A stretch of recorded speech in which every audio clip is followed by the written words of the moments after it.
My self Rajendra Sharma. हम discussion कर रहे थे कॉम्प्लेक्स रिएक्शन। कॉम्प्लेक्स रिएक्शन की फर्स्ट जो टाइप है वो है पैरेलल रिएक्शन। पैरेलल रिएक्शन के बारे में हम डिस्कशन कर चुके हैं।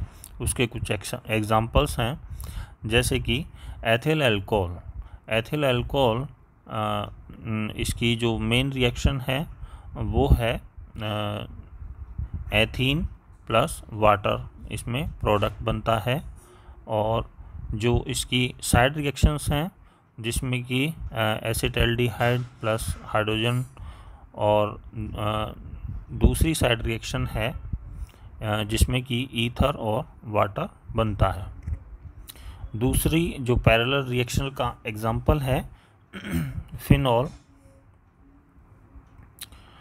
और नाइट्रिक एसिड आपस में रिएक्शन करते हैं, जिसमें मेन रिएक्शन में ऑर्थो नाइट्रोफिनॉल और वाटर बनता है, जबकि साइड रिएक्शन के दौरान पैरा नाइट्रोफिनॉल और मेटा नाइट्रोफिनॉल बनता है। जो कॉम्प्लेक्स रिएक्शन है उसकी सेकंड टाइप है ऑप्शनिंग या रिवर्सिबल रिएक्शन, यानी विपरीत या उत्क्रमणीय अभिक्रियाएं। ये अभिक्रियाएं फॉरवर्ड और बैकवर्ड दोनों डायरेक्शंस में आगे बढ़ती हैं, यानी पहले रिएक्टेंट से प्रोडक्ट बनता है और जैसे जैसे प्रोडक्ट की कंसंट्रेशन बढ़ती जाती है वैसे वैसे बैकवर्ड रिएक्शन की स्पीड बढ़ती जाती है, यानी प्रोडक्ट से रिएक्टेंट बनने लगता है। इस प्रकार की जो रिएक्शन होती हैं उन्हें रिवर्सिबल रिएक्शन कहते हैं। और एक समय के पश्चात ऐसी अभिक्रियाओं में साम्य स्थापित हो जाता है, यानी साम्य अवस्था का मतलब कि साम्य स्थापित होने पर जो बैकवर्ड रिएक्शन है वो फॉरवर्ड रिएक्शन के बराबर हो जाती है, एक दूसरे के बराबर हो जाती हैं, यानी रिएक्टेंट और प्रोडक्ट की जो कंसंट्रेशन है उसमें किसी तरह का कोई चेंज नहीं होता है, लेकिन अभिक्रिया चलती रहती है, लेकिन कंसंट्रेशन चेंज नहीं होती है। जैसे कि कोई एग्जांपल है, जैसे ए से बी बना, जिसमें ए से बी बनने वाली जो रिएक्शन है वो फॉरवर्ड रिएक्शन है, जबकि बी से ए बनने वाली जो रिएक्शन है वो बैकवर्ड रिएक्शन है। और इनके लिए जो रेट कांस्टेंट है वो के एफ और के बी क्रमशः है। इसका एग्जांपल है जैसे अमोनियम साइनेट से यूरिया का बनना। अब इसमें अभिक्रिया का जो कुल वेग है वो दोनों अभिक्रियाओं का यानी बैकवर्ड रिएक्शन और फॉरवर्ड रिएक्शन दोनों का हम एडिशन कर लेंगे।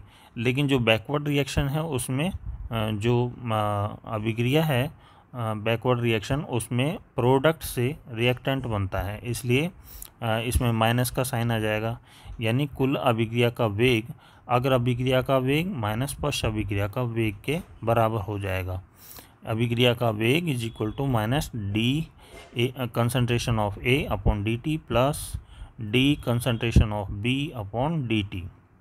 अब हम इसकी वैल्यू रखेंगे तो अभिक्रिया का कुल वेग बराबर के F concentration of A minus के बी कंसंट्रेशन ऑफ बी। के एफ क्या है? Rate constant for forward reaction, जबकि के बी क्या है? Rate constant for backward reaction. तो जो अभिक्रिया का कुल वेग D x upon d T है वो हो जाएगा के एफ ब्रैकेट में ए माइनस एक्स ब्रैकेट बंद माइनस के बी इंटू एक्स। साम्य अवस्था क्या होती है? साम्य अवस्था पर जो अग्र अभिक्रिया है और पश्च अभिक्रिया है दोनों एक दूसरे के बराबर हो जाती हैं, यानी जो रिएक्टेंट और प्रोडक्ट है उसकी कंसंट्रेशन में कोई चेंज नहीं होता है। जितना रिएक्टेंट प्रोडक्ट में कन्वर्ट होता है उतना ही प्रोडक्ट रिएक्टेंट में कन्वर्ट होने लगता है, यानी कंसंट्रेशन में किसी तरह का कोई चेंज नहीं होता है। यानी इस स्थिति में जो कुल अभिक्रिया है, अभिक्रिया का जो वेग है वो 0 होगा, यानी dx/dt बराबर 0 होगा। और यदि हम मान लें कि जो इक्विलिब्रियम पर जो रिएक्टेंट प्रोडक्ट है, प्रोडक्ट उसकी कंसंट्रेशन xe है, तो हम ऐसे कह सकते हैं अगर अभिक्रिया का जो वेग है साम्य पर वो होगा kf ब्रैकेट में a माइनस xe, और जो पश्च अभिक्रिया का वेग जो कि अग्र अभिक्रिया के वेग के बराबर होगा वो होगा kb इंटू xe। तो हम इसे ऐसे भी लिख सकते हैं kf/kb is equal to xe/a minus xe। अब हम जो ये अभिक्रिया है इससे हम kb का मान निकाल सकते हैं। तो kb is equal to kf bracket a minus xe/xe हो जाएगा।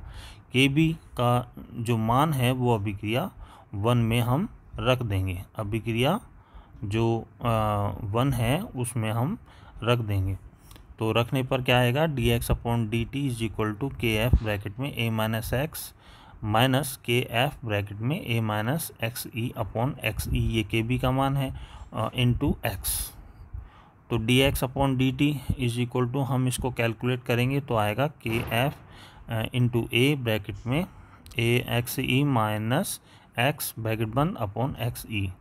इस समीकरण को यदि हम व्यवस्थित करें, व्यवस्थित कैसे कि xe माइनस x को हम लेफ़्ट साइड ले लेंगे और जो dx है उसको राइट साइड ले लेंगे, तो हो जाएगा dx/xe minus x is equal to a/xe into kf dx। इस समीकरण dx/xe minus x is equal to a/xe into kf into dt। इस समीकरण का यदि हम समाकलन करें तो आएगा माइनस ln ब्रैकेट में xe minus x is equal to a/xe into kf into t plus c क्या है, समाकलन स्थिरांक। t बराबर 0 पर x बराबर 0 होता है, तो इन दोनों की वैल्यू हम यदि इस समीकरण में रखें तो c का मान हम निकाल सकते हैं, जो कि आता है c बराबर माइनस ln xe। इसका मान हम इस समीकरण में रखेंगे, c की जगह रख देंगे माइनस ln xe, तो क्या आएगा माइनस ln ब्रैकेट में xe minus x is equal to a/xe into kf into t minus ln xe। तो हम इसे जो माइनस ln xe है इसको हम लेफ़्ट साइड लेंगे तो ये माइनस का प्लस हो जाएगा। तो ln ब्रैकेट में xe माइनस x ब्रैकेट बंद is equal to a/xe into kf into t। इस अभिक्रिया से हम kf का मान निकाल सकते हैं, तो kf is equal to xe/a into t into ln bracket में xe/xe माइनस x। तो इस इक्वेशन से हम kf की वैल्यू ज्ञात कर सकते हैं।